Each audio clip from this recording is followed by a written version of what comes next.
Pour la réalisation d'un électrocardiogramme dit 12 dérivations, nous allons dans un premier temps mettre en place des électrodes dites frontales. Celles-ci sont placées sur les 4 membres, de préférence aux extrémités.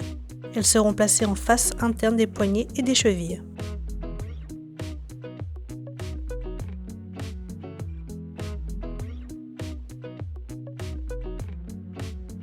Il est possible, dans un but de limiter les parasites dus à des tremblements ou pour faciliter un brancardage, de positionner ces électrodes frontales sur les épaules et sur les crêtes iliaques.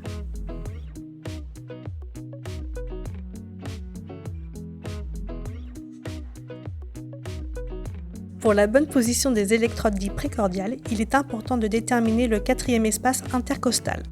En partant de la clavicule, nous trouverons juste en dessous de la première côte et en dessous de celle-ci le premier espace intercostal. Il suffit alors de compter à partir de celui-ci et de trouver le 4e espace intercostal. Sur le bord droit du sternum et sur ce 4e espace intercostal, posez la première électrode. Sur le bord gauche du sternum et après avoir trouvé le 4e espace intercostal, posez la 2e électrode. Pour la 4e électrode, elle se situe sur le 5e espace intercostal en suivant la ligne médioclaviculaire.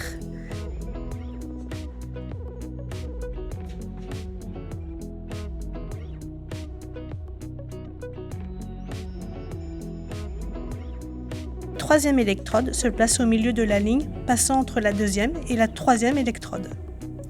Afin de placer la 6e électrode, il faut tracer une ligne horizontale partant de la 4e électrode vers la ligne médio-axillaire. Au croisement de ces deux lignes, placez l'électrode numéro 6. La 5e électrode se situe au milieu de la ligne passant par la 4e et 6e électrode.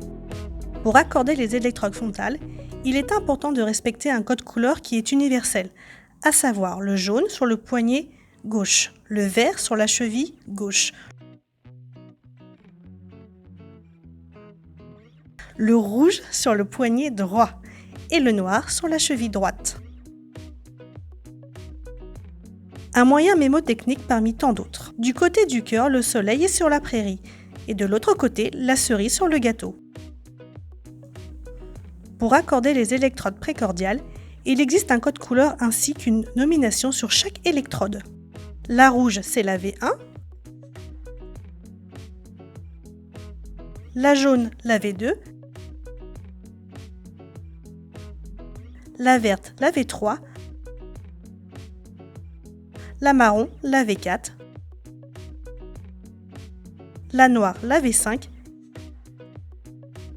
et la violette, la V6.